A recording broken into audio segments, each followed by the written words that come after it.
पूजा पाठ करते समय ध्यान रखने योग्य जरूरी बातें।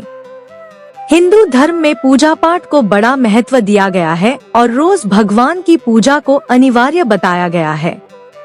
लोग इसका पालन भी करते हैं, लेकिन कई बार देखा गया है कि कुछ लोग हमेशा इस बात की शिकायत करते हैं कि वे पूजा तो कर रहे हैं, लेकिन उन्हें पूजा का सही फल नहीं मिल रहा है। दिन रात भगवान के नाम को जपते हैं, लेकिन भगवान उनकी प्रार्थना नहीं सुनते हैं।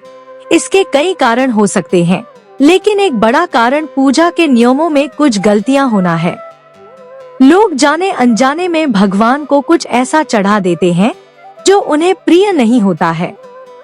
ऐसे में हो सकता है कि भगवान नाराज हो जाएं और पूजा का फल न मिले। इसलिए हम आपको बताने जा रहे हैं कि पूजा पाठ करते समय आपको किन किन बातों का विशेष ध्यान रखना चाहिए। लेकिन उससे पहले अगर आप भी चाहते हैं कि लक्ष्मी माता का आशीर्वाद आप पर बना रहे तो इस वीडियो को एक लाइक करें और चैनल को सब्सक्राइब कर ले और कमेंट बॉक्स में जय लक्ष्मी माता जरूर लिखें। किसी भी भगवान के पूजन में उनका आवाहन करना या आमंत्रित करना, ध्यान करना, आसन देना, स्नान करवाना, धूप दीप जलाना, अक्षत या चावल, कुमकुम, चंदन, पुष्प या फूल, प्रसाद आदि अनिवार्य रूप से होना चाहिए। पूजन में पान का पत्ता भी रखना चाहिए। ध्यान रखें, पान के पत्ते के साथ इलायची, लौंग, गुलकंद आदि भी चढ़ाना चाहिए। पूरा बना हुआ पान चढ़ाएंगे तो श्रेष्ठ रहेगा। देवी देवताओं को हार, फूल, पत्तियां आदि अर्पित करने से पहले एक बार साफ पानी से अवश्य धो लेना चाहिए। सभी प्रकार की पूजा में चावल विशेष रूप से चढ़ाए जाते हैं। पूजन के लिए ऐसे चावल का उपयोग करना चाहिए जो अखंडित पूरे चावल हो, यानी टूटे हुए ना हो। चावल चढ़ाने से पहले इन्हें हल्दी से पीला करना बहुत शुभ माना गया है।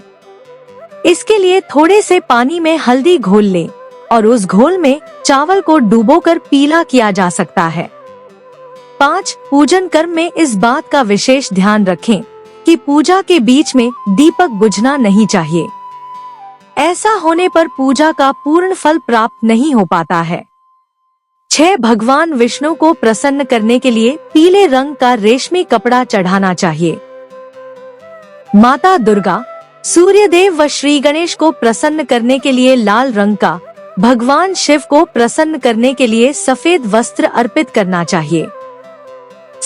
किसी भी प्रकार के पूजन में कुल देवता, कुल देवी, घर के वास्तु देवता, ग्राम देवता आदि का ध्यान करना भी आवश्यक है। इन सभी का पूजन भी करना चाहिए।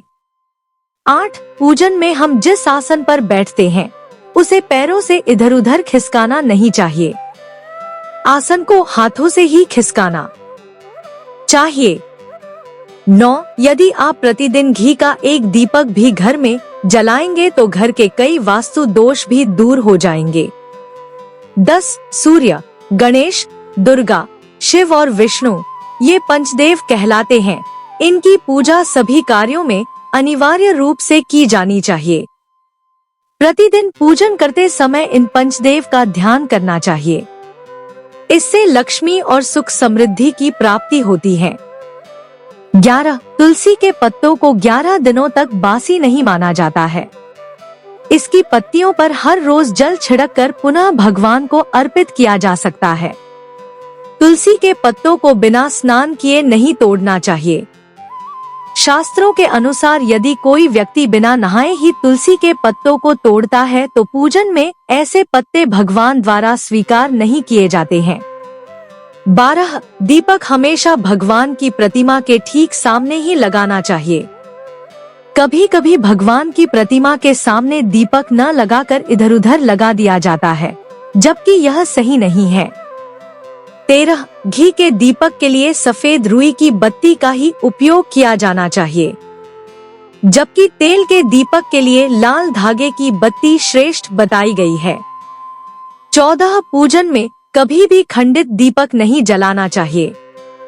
धार्मिक कार्यों में खंडित सामग्री शुभ नहीं मानी जाती है।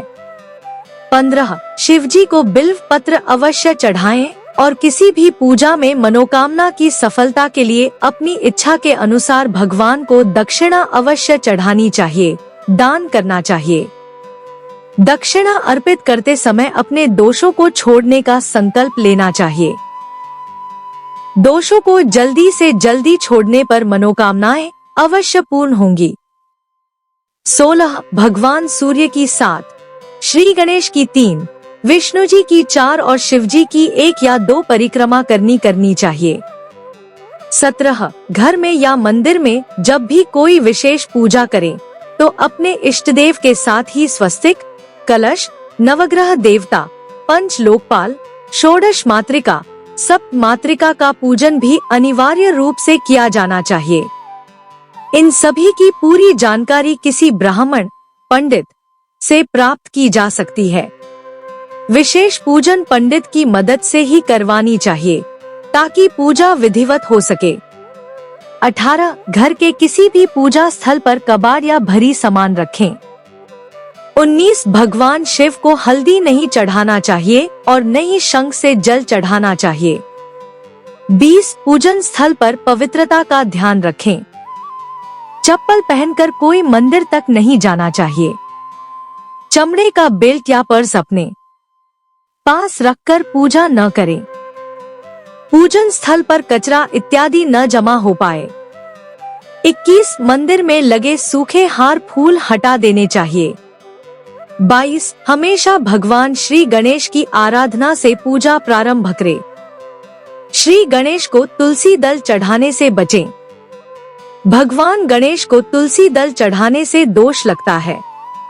23 शिव शंभू को कभी भी केतकी का फूल नहीं चढ़ाना चाहिए। पौराणिक कथाओं के अनुसार भगवान शिव ने केतकी को श्राप दिया था, इसलिए भगवान शिव को यह फूल नहीं चढ़ाना चाहिए, वरना भक्तों के काम बिगड़ सकते हैं। 24 भगवान की प्रतिमा को स्नान करवाते वक्त सिर्फ उंगलियों का प्रयोग करें। भगवान को स्नान करवाते समय कभी भी अंगूठे का इस्तेमाल नहीं करना चाहिए।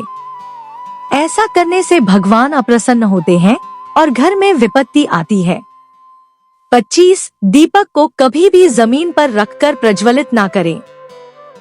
ऐसा करने से धन की बर्बादी होती है और घर में अशुभता आती है। 26 पूजा के वक्त अगरबत्ती का प्रयोग ना करें।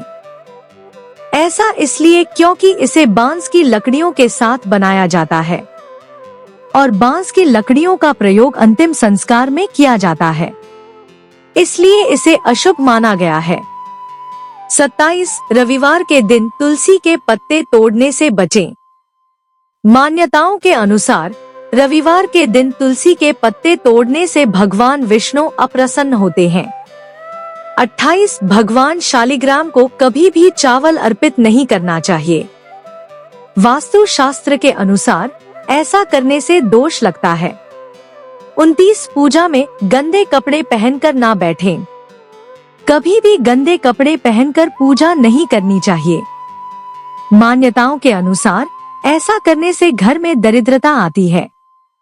30 पूजा के दौरान मन को पवित्र रखें। कभी भी पूजा करते समय मन को दूषित नहीं रखना चाहिए। कहा जाता है कि पूजा के दौरान मन में बुरे ख्याल रखने से पूजा का फल प्राप्त नहीं होता है। 31 पूजा में इस्तेमाल किए गए फूल अगर सूख जाएं, तो उन्हें कभी भी फेंके नहीं। सूखे हुए फूलों को किसी पवित्र नदी में प्रवाहित कर दें। 32 शास्त्रों के अनुसार देवी देवताओं का पूजन दिन में 5 बार करना चाहिए। सुबह 5 से 6 बजे तक ब्रह्मा मुहूर्त में पूजन और आरती होनी चाहिए। इसके बाद प्रातः 9 से 10 बजे तक दूसरी बार का पूजन। दोपहर में तीसरी बार पूजन करना चाहिए। इस पूजन के बाद भगवान को शयन करवाना चाहिए। शाम के समय 4-5 बजे पुनः पूजन और आरती। रात को 8 से 9 बजे शयन आरती करनी चाहिए। जिन घरों में नियमित रूप से 5 बार पूजन किया जाता है, वहाँ सभी देवी देवताओं का वास होता है और ऐसे घरों में धन धान्य की कोई कमी नहीं होती है। 33 प्लास्टिक की बोतल में या किसी अपवित्र धातु के बर्तन में गंगाजल नहीं रखना चाहिए। अपवित्र धातु जैसे एल्यूमिनियम और लोहे से बने बर्तन में गंगाजल नहीं रखा जाना चाहिए। गंगाजल तांबे के बर्तन में रखना ही शुभ रहता है। 34 स्त्रियों को और अपवित्र अवस्था में पुरुषों को शंख नहीं बजाना चाहिए। यह इस नियम का पालन नहीं किया जाता है तो जहाँ शंख बजाया जाता है वहाँ से देवी लक्ष्मी चली जाती है। 35 मंदिर और देवी देवताओं की मूर्ति के सामने कभी भी पीठ दिखाकर नहीं बैठना चाहिए। 36 किसी भी पूजा में मनोकामना की सफलता के लिए दक्षिणा अवश्य चढ़ानी चाहिए। दक्षिणा अर्पित करते समय अपने दोषों को छोड़ने का संकल्प लेना चाहिए। दोषों को जल्दी से जल्दी छोड़ने पर मनोकामनाएं अवश्य पूर्ण होंगी। 37 आम तौर पर फूलों को हाथों में रखकर हाथों से भगवान को अर्पित किया जाता है। ऐसा नहीं करना चाहिए। फूल चढ़ाने के लिए फूलों को किसी पवित्र पात्र में रखना चाहिए और इसी पात्र में से लेकर देवी देवताओं को अर्पित करना चाहिए। 38 हमेशा इस बात का ध्यान रखें कि कभी भी दीपक से दीपक नहीं जलाना चाहिए। शास्त्रों के अनुसार जो व्यक्ति दीपक से दीपक जलाते हैं वे रोगी होते हैं। 39 भगवान की आरती करते समय ध्यान रखें ये बातें। भगवान के चरणों की 4 बार आरती करें, नाभि की 2 बार और मुख की 1 या 3 बार आरती करें। इस प्रकार भगवान के समस्त अंगों की कम से कम 7 बार आरती करनी चाहिए। 40 अपने मंदिर में सिर्फ प्रतिष्ठित मूर्ति ही रखें। उपहार, कांच, लकड़ी एवं फाइबर की मूर्तियां न रखें एवं खंडित, जली कटी फोटो और टूटा कांच तुरंत हटा दें। शास्त्रों के अनुसार खंडित मूर्तियों की पूजा वर्जित की गई है। जो भी मूर्ति खंडित हो जाती है उसे पूजा के स्थल से हटा देना चाहिए और किसी पवित्र बहती नदी में प्रवाहित कर देना चाहिए। खंडित मूर्तियों की पूजा अशुभ मानी गई है। इस संबंध में यह बात ध्यान रखने योग्य है कि सिर्फ शिवलिंग कभी भी किसी भी अवस्था में खंडित नहीं माना जाता है। 41 मंदिर के ऊपर भगवान के वस्त्र, पुस्तकें एवं आभूषण आदि भी न रखें। मंदिर में पर्दा अति आवश्यक है। अपने पूज्य माता पिता तथा पितरों का फोटो मंदिर में कदापि न रखें। उन्हें घर के नैऋत्य कोण में स्थापित करें। 42 कभी भी भगवान को या फिर अपने से बड़े को एक हाथ से प्रणाम नहीं करना चाहिए। इसके साथ ही यह भी ध्यान रखें कि सोए हुए व्यक्ति का चरण स्पर्श नहीं करना चाहिए। पूजा के बाद बड़ों का आशीर्वाद लेते समय ध्यान रखें कि किसी के दाहिने पैर को दाएं हाथ से, बाएं पैर को बाएं हाथ से छूकर प्रणाम करें। 43 जप करते समय जीभ या होंठ को नहीं हिलाना चाहिए। इसे उपांशु जप कहते हैं। इसका फल 100 गुना प्राप्त होता है। माला जप करते समय दाएं हाथ को कपड़े या गौमुखी से ढककर रखना चाहिए। जप के बाद आसन के नीचे की भूमि को स्पर्श कर नेत्रों से लगाना चाहिए। इससे आपको जप के पूर्ण फल की प्राप्ति होती है। 44 शास्त्रों के अनुसार घर में पूजा करने का स्थान ईशान कोण में होना चाहिए। उत्तर दिशा और पूर्व दिशा के बीच का भाग ईशान कोण होता है। ईशान कोण को शुभ कार्यों के लिए सबसे उत्तम दिशा माना गया है। इस दिशा में पूजा के मंदिर को स्थापित करें। यदि किसी कारणवश ऐसा न भी कर पाएं, तो भूलकर भी घर के ईशान कोण में गंदगी जमा न होने दे व घर के इस हिस्से को सदा पवित्र रखें। ईशान कोण के अतिरिक्त पूर्व दिशा भी पूजा स्थान के लिए श्रेष्ठ मानी जाती है। इसलिए आप घर में ईशान कोण व पूर्व दिशा दोनों में से जहां भी सुविधाजनक रूप से पूजा स्थल की स्थापना कर सकें। 45 पूजा स्थल में गणेश जी की स्थापना अवश्य करें। इसके लिए एक सुपारी पर लाल धागे, मौली को लपेट लें और कुमकुम से तिलक कर एक कटोरी में थोड़े चावल रखकर स्थापित करें। 46। पूजा स्थल में एक कोने में बंद पात्र में गंगाजल अवश्य रखना चाहिए। एक तांबे के छोटे से लोटे में जल को पूजा स्थल में अवश्य रखना चाहिए। एक तांबे के छोटे से लोटे में जल को पूजा स्थल में अवश्य रखना चाहिए। प्रतिदिन इस पात्र का जल बदलना चाहिए व पुराने जल को पीपल के पेड़ या तुलसी के पौधे में डाल सकते हैं। 47। पूजा के स्थान में एक देव की सिर्फ एक ही प्रतिमा रखें। यदि आपके पास एक देव की एक से अधिक प्रतिमा पूजा स्थल में है, तो उन्हें घर में कहीं भी दीवार आदि पर लगा सकते हैं, किंतु पूजा स्थल में एक देव की एक ही प्रतिमा रखें। 48। घर में पूजा के स्थान पर कभी भी बड़ी मूर्तियां नहीं रखनी चाहिए। बड़ी मूर्तियों में प्राण प्रतिष्ठा होना अनिवार्य हो जाता है, इसलिए बड़ी मूर्तियां मंदिर के लिए ही उचित है।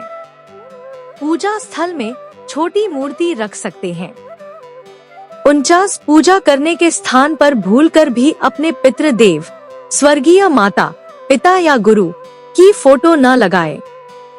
उनका स्थान अलग रखें। 50। पूजा स्थल में कूड़ा कचरा एकत्रित न होने दें। प्रतिदिन पूजा घर की सफाई करें। 51। अगर आपने पूजा घर में कोई मूर्ति की स्थापना की हुई है तो ध्यान दें, मूर्ति का कोई भी हिस्सा खंडित नहीं होना चाहिए। मूर्ति खंडित होने पर तुरंत उसे वहां से हटा दें। खंडित मूर्ति को बहते जल में विसर्जित कर सकते हैं।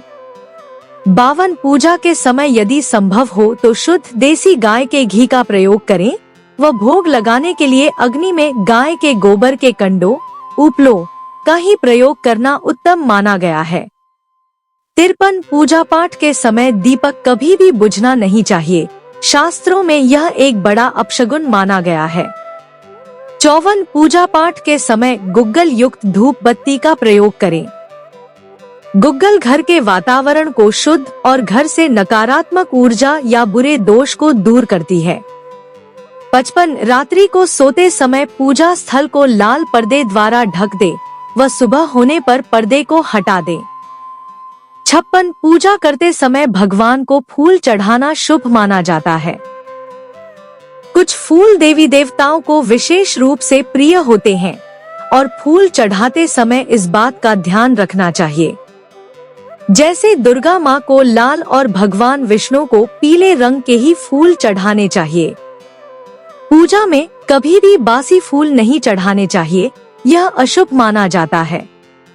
57। पूजा में इस्तेमाल कलश या जल के लोटे को हमेशा ईशान कोण में रखना चाहिए। दीपक और कलश को एक दूसरे के बिल्कुल पास कभी ना रखें, वरना इसके दुष्प्रभाव झेलने पड़ते हैं। 57। पूजा हमेशा आसन पर बैठकर ही करना चाहिए। आसन पर बैठकर पूजा ना करने से इसका फल नहीं मिलता है। आसन के रंग का चुनाव आपको अपनी राशि के हिसाब से ही करना चाहिए। 59। भगवान के भजन कीर्तन या आरती के दौरान हर तरीके से वहां उपस्थित रहें। इस दौरान किसी से बातचीत करने से पूजा का फल नहीं मिलता है। पूजा की सामग्री को लेकर कभी भी दिखावा ना करें। 60। आप पूजा किन की करने जा रहे हैं, उस हिसाब से आसन का चुनाव करें। पूजा शुरू करने से पहले देखें कि आसन किस चीज का है, किस रंग का है, क्योंकि अलग अलग रंग के आसन का अपना अलग महत्व है। कोशिश करें कि कंबल या ऊन से बने आसन का ही प्रयोग करें। धन की देवी माता लक्ष्मी, माँ दुर्गा और हनुमान जी की पूजा करने जा रहे हैं तो लाल रंग के आसन का प्रयोग करें। अगर मंत्र सिद्धि की पूजा करनी है तो कुशा से बने आसन को श्रेष्ठ माना गया है। यह तमाम जानकारी जनरुचि को ध्यान में रखकर दी जा रही है। ज्योतिष और धर्म के उपाय और सलाहों को अपनी आस्था और विश्वास पर आजमाएं। वीडियो का उद्देश्य मात्र आपको बेहतर सलाह देना है। इस संदर्भ में हम किसी प्रकार का कोई दावा नहीं करते हैं। दोस्तों, अगर ये जानकारी उपयोगी लगी तो लाइक, कमेंट, शेयर और चैनल सब्सक्राइब करना न भूलें। धन्यवाद।